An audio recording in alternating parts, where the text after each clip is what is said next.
அஸ்ஸலாமு அலைக்கும் எவ்ரிவன். இன்றைக்கி நம்ம இஃப்தார் ஸ்பெஷலில் நம்ம பார்க்க போகிறது நஃப்ரத் கா ஷர்பத். பார்க்கலாமா? அதுக்கு தேவையான இன்க்ரீடியன்ட் நான் முதல்லையே கொஞ்சம் கருப்பட்டியை கரைச்சி வச்சுருக்கேன். அது சில்லாக்கி வச்சுருக்கேன். அதுக்கப்புறம் கொஞ்சம் ஜவ்வரிசி அதை வேக வச்சு அப்படியே வடித்து வச்சுருக்கேன். அதுக்கப்புறம் திக்கான தேங்காய் பால், அதுவும் ஒரு தேங்காயோடைய பால் அது எடுத்து வச்சுருக்கேன்.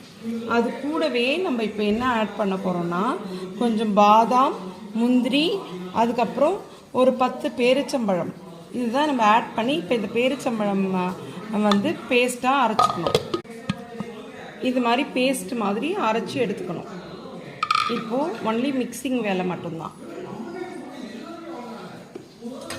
ஃபஸ்ட்டு இந்த தேங்காய் பாலில் இந்த ஜவ்வரிசி இருக்கு இல்லையா, வேக வச்சு வச்சுருக்கோம், அதை நம்ம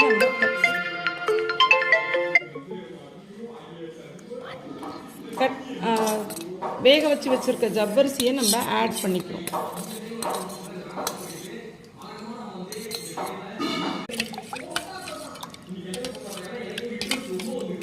ஆட் பண்ணிட்ட பிறகு அப்புறம் நம்ம அரைச்சி வச்சுருக்க இந்த டேட்ஸ் பேஸ்ட் அதையும் நம்ம இதில் ஆட் பண்ணுறோம்.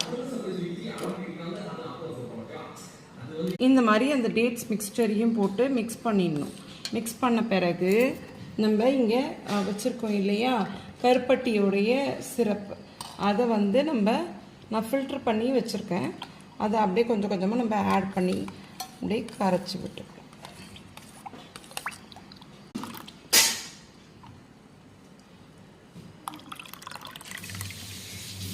இப்போ நம்மளுடைய நஃப்ரத் கா ஷர்பத் ரெடி.